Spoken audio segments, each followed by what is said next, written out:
Setelah Mahkamah Konstitusi menolak gugatan tentang pembatasan usia calon presiden dan calon wakil presiden, Prabowo Subianto langsung mengumumkan calon wakil presidennya, yaitu Raka Buming, yang kini sedang menjabat sebagai wali kota Surakarta. Pendeklarasian kepada publik ini dilakukan secara bersama-sama dengan para pimpinan parpol yang tergabung dalam koalisi Indonesia Maju di tengah gelombang ketidakpuasan dan protes berbagai elemen masyarakat tentang kontroversi keputusan Mahkamah Konstitusi ini. Umpamanya Mahfud MD mengatakan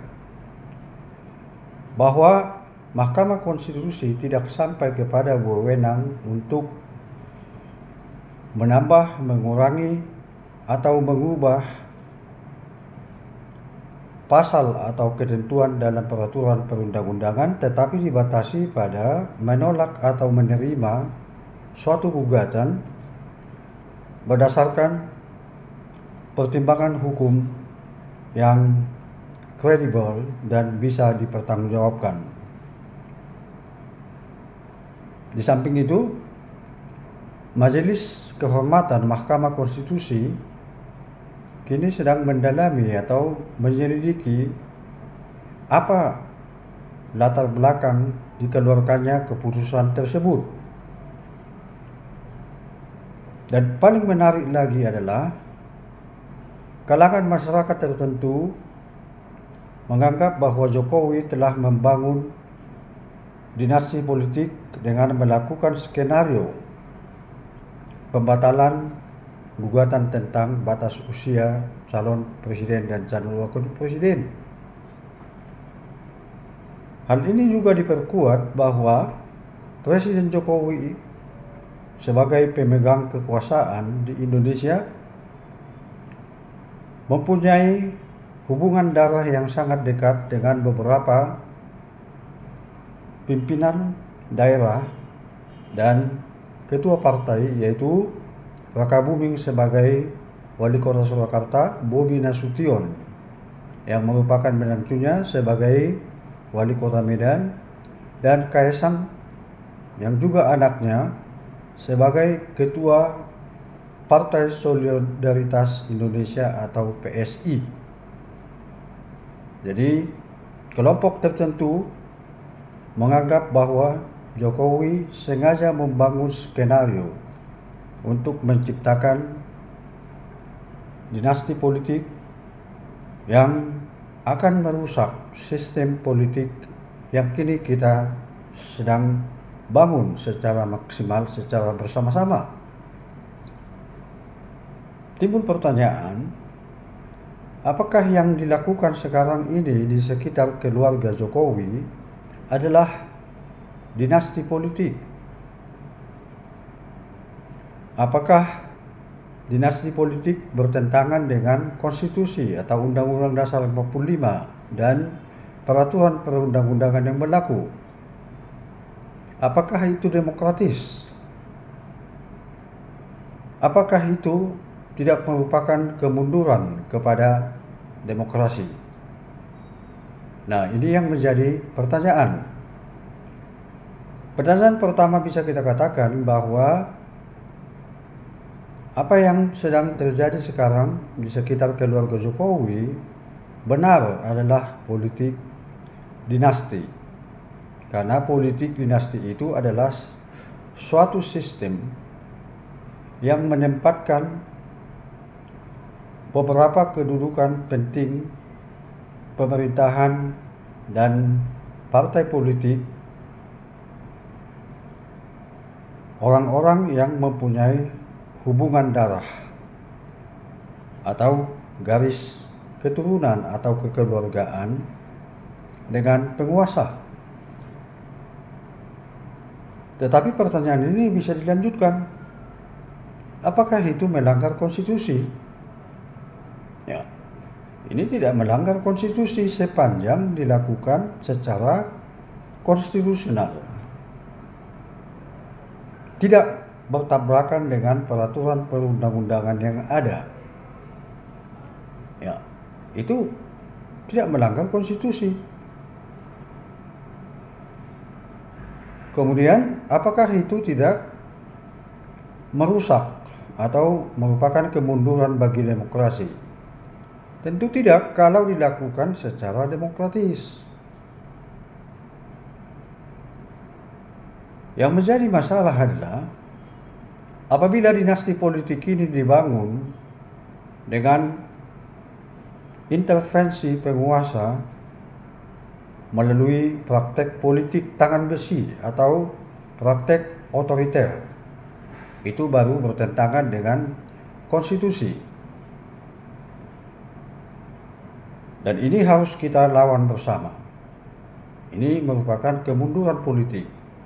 Tetapi apa yang terjadi adalah politik identitas yang dibangun di keluarga Jokowi berlangsung secara alamiah dan demokratis, serta dipilih secara bebas tanpa paksaan oleh rakyat.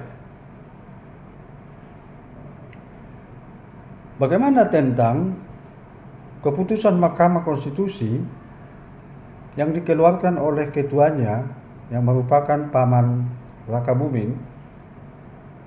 Nah, ini juga bisa kita katakan bisa berlangsung secara alamiah, demokratis, dan mungkin berlaku secara kebetulan karena kebetulan dia ada ketua Mahkamah Konstitusi adalah pamannya Raka Buming. Tapi jangan dulu kita berburuk sangka. Mahkamah Konstitusi bisa mempunyai pertimbangan bahwa menolak batasan usia calon presiden dan calon wakil presiden adalah mengingkari hak politik seseorang untuk menentukan karir politik dan karir masa depan yang harus ditempuhnya. Dan sudah barang tentu ini tidak sesuai dengan prinsip hak asasi manusia. Kita ketahui bahwa di konstitusi yang demokratis, negara demokratis, bahwa setiap orang, apakah dia anak tukang beca, anak pemulung, anak bupati, anak gubernur, anak menteri, dan anak presiden, berhak untuk memilih dan dipilih serta menentukan karir politiknya atau karir masa depannya sesuai dengan kapabilitas yang dimilikinya. Jadi Mahkamah Konstitusi bisa berpendapat bahwa keputusannya itu mengakomodasi hak-hak setiap warga negara dan tunduk pada hak asasi manusia. Itu makanya tidak ada satu pasal pun dalam peraturan perundang-undangan yang berlaku yang membatasi atau melarang adanya dinasti politik. Dinasti politik Jokowi, ya, bisa saja itu terjadi karena orang-orang yang didudukkan dalam dinasti itu adalah orang-orang yang sangat berbakat dalam bidang politik, mempunyai strategi yang sangat bagus, mempunyai cita-cita dan keinginan yang populer untuk membangun bangsa. Itu yang terjadi. Walaupun mereka muda, mungkin mereka sudah sangat berbakat di bidang itu. Karena tidak ada yang memaksa rakyat untuk memilih mereka. Nah, kita bisa katakan bahwa dinasti politik ini adalah suatu fenomena yang tidak bisa dihindarkan. dan melekat kepada diri sekelompok keluarga yang mempunyai persamaan pandangan, mempunyai kapabilitas yang bisa diandalkan di bidang politik dan pemerintahan. Dan ini buktinya dinasti politik terjadi mulai dari waktu ke waktu dan terjadi di hampir seluruh negara di dunia. Mulai dari negara terbelakang yang sangat tidak demokratis, negara berkembang, dan negara maju yang sangat demokratis. Kita umpamakan misalnya negara maju yang sangat demokratis. Kita mengetahui bahwa di Amerika itu sangat kental dinasti politik. Sebagai contoh, John F. Kennedy yang merupakan Presiden Amerika Serikat berusia 35 tahun, yang merupakan presiden termuda di Amerika Serikat. Kemudian anaknya Robert Kennedy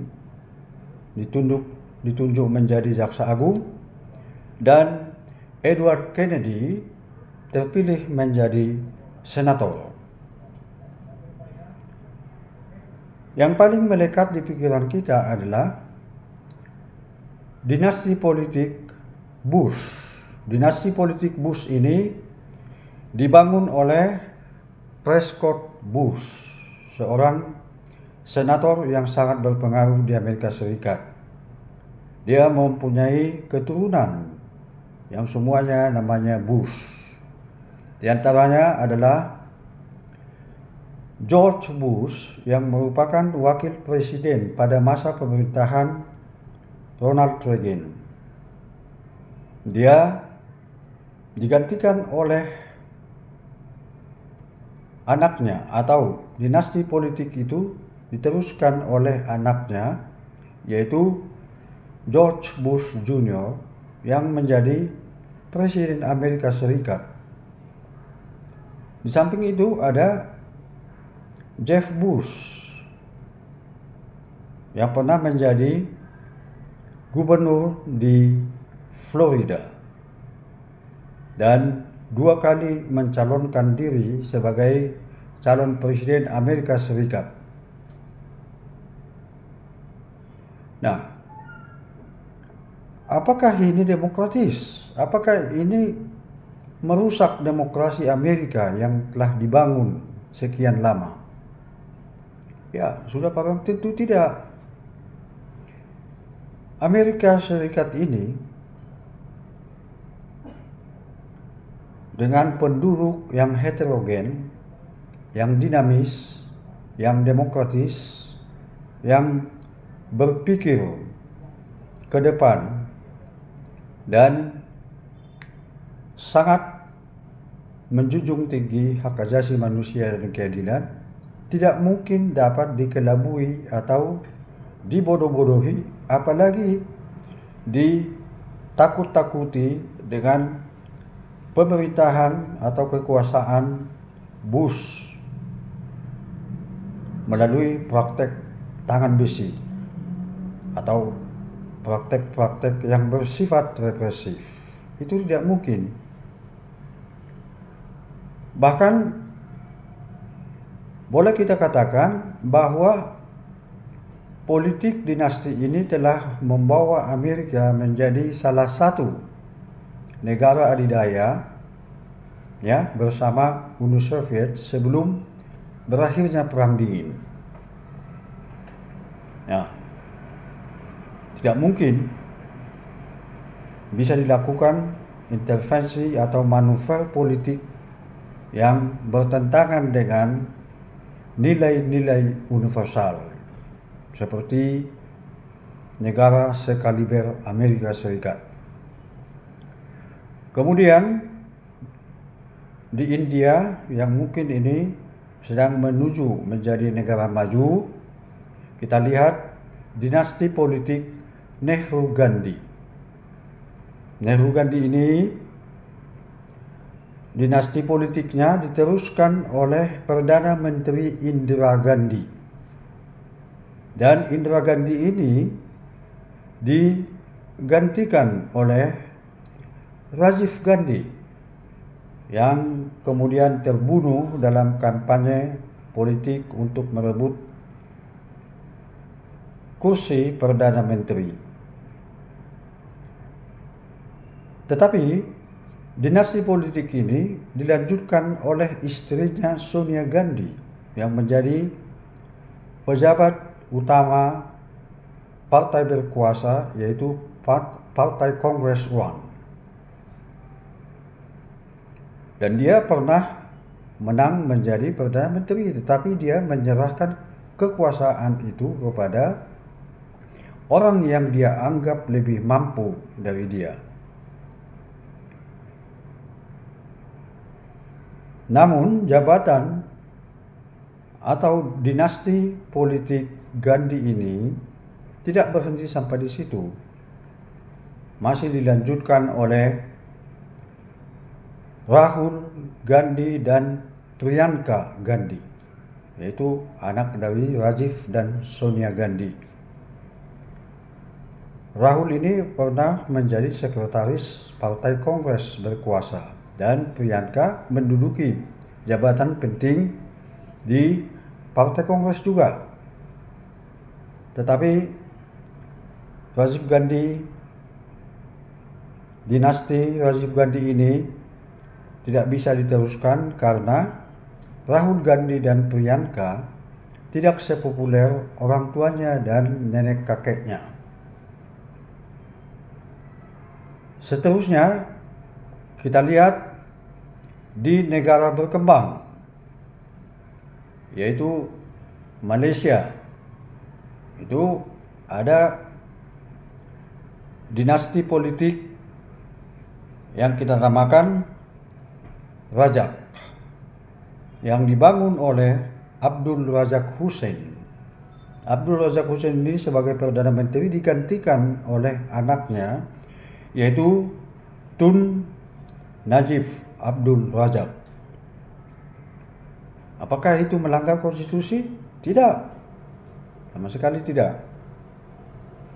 Kemudian kita lihat di Filipina, ada juga di sini dinasti politik yang dibangun oleh Sevillana Aquino yang merupakan anggota Kongres Filipina.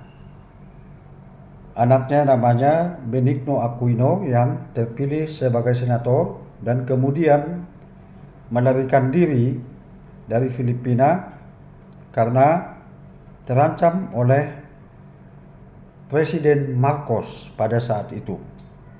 Ketika dia pulang ke Filipina, dia terbunuh. Mungkin kelompok yang diperintah oleh Presiden Marcos. Lalu dia digantikan oleh istrinya melalui pemilihan umum yang sangat populer, yaitu Corazon Aquino. Dan setelah Corazon Aquino meninggal, dia digantikan oleh anaknya sendiri, yaitu Benigno Aquino III. Ya, apakah dilakukan secara demokratis? Ya, dilakukan secara demokratis.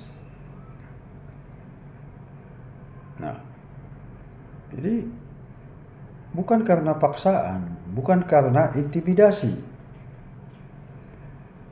Kita lihat juga di Pakistan. Ada juga dinasti politik Bhutto. Zulfikar Ali Bhutto sebagai presiden Pakistan digantikan oleh anaknya Benazir Bhutto, yang kedua-duanya terbunuh. Ada dihukum gantung dan ada yang terbunuh. Nah, ini di Pakistan. Apakah itu demokratis? Iya. Apakah itu paksaan? Tidak. Nah, di negara-negara Eropa seperti Spanyol, Inggris, Belanda, juga terdapat dinasti politik, dan sistem yang sama terjadi di Jepang, dinasti politik juga. Tetapi dinasti politik di negara-negara ini dibatasi pada pembagian kekuasaan antara monarki dengan penguasa eksekutif dan legislatif, sehingga kekuasaan monarki terbatas pada hal-hal yang seremonial yang tidak begitu formal, dan keputusan-keputusan politik dan pemerintahan yang paling sensitif. Itu dinasti politik yang terjadi di Eropa. Ya, ada lagi dinasti politik di negara. Kalau tadi di negara maju, ini di negara yang tidak demokratis, yaitu Korea. Presiden Kim yang sangat otoriter digantikan oleh anaknya Kim Il-sung. Dan nanti dia akan digantikan oleh anaknya, walaupun kita sampai sekarang belum tahu apakah ada anaknya laki-laki untuk menggantikannya atau tidak. Tapi itu dinasti politik. Nah, di negara-negara yang mempraktekkan dinasti politik, selain daripada di Korea Utara, itu tidak bertentangan dengan konstitusi yang berlaku di negara masing-masing. Karena tidak ada praktek-praktek yang mengintimidasi atau merepresi rakyat untuk memilih mereka, kecuali di Korea Utara. Ya, kalau itu secara turun-temurun tanpa ada pembagian kekuasaan dan tanpa ada oposisi. Jadi boleh kita katakan bahwa dinasti politik itu tidak salah. Dinasti politik itu adalah alamiah. Dinasti politik itu melekat pada individu, anggota-anggota keluarga. Dan dinasti politik itu tidak melanggar hak asasi manusia. Jadi bisa kita katakan bahwa kita tidak bisa memandang dinasti politik Jokowi sebagai hal yang merupakan kemunduran bagi demokrasi Indonesia. Walaupun banyak yang mengatakan bahwa dengan dipilihnya Gibran, dia meninggalkan PDIP. Dan ayahnya atau bapaknya, Presiden Jokowi, yang juga pengurus Partai Perjuangan Demokrasi, ya, PDIP, ya, akan meninggalkan partai tersebut. Belum tentu, kita tidak tahu apakah karena terpilihnya Jokowi sebagai cawapres dari partai di luar dari PDIP, Jokowi akan keluar dari PDIP. Kita belum tahu itu, karena namanya politik. Dalam dunia politik, pandangan politik dan pilihan politik suami dan istri, ayah, ibu dan anak, dan keluarga-keluarga lainnya tidak harus sama. Misalnya saya mempunyai pandangan politik dan pilihan politik yang berbeda dengan pandangan dan pilihan politik istri saya dan anak-anak saya. Makanya dalam pemilihan nanti, saya memberikan kebebasan kepada istri saya dan anak-anak saya untuk menentukan pilihannya, karena saya berpendapat bahwa politik itu adalah hak individu, bukan hak keluarga, sesuai dengan pengalaman dan wawasan serta hasrat politik masing-masing. Bisa saja seperti itu terjadi Jokowi. Jangan kita terus langsung mengatakan bahwa Jokowi menunjukkan contoh berpolitik yang tidak membangun. Itu tidak boleh.